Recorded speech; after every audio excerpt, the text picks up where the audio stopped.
আমি জানি আমাদের কথার ভিতরে এমন কিছুই নেই, অনর্থ করলেও যার সাহায্যে পরস্পরের প্রতি আমাদের দুর্বলতা প্রমাণ করা সম্ভব।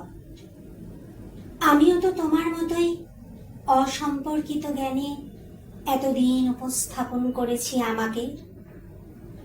তুমি যখন টেলিফোন হয়ে প্রবেশ করেছ আমার কর্ণে, আমার অপেক্ষা কাতর হৃৎপিণ্ডের সামান্য কম্পনও আমি তোমাকে বুঝতে দিইনি।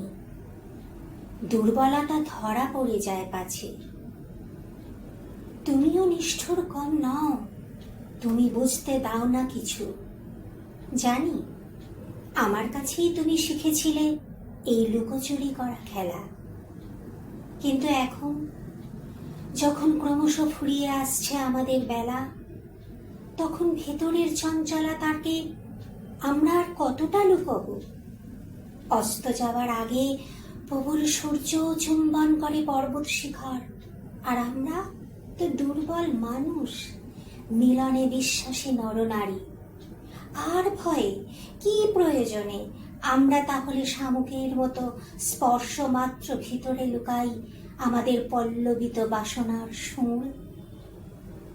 তার চেয়ে চলো এক কাজ করি, তুমি কান পেতে শোনো, তুমি শুধু শোনো, আর আমি শুধু বলি ভালোবাসি।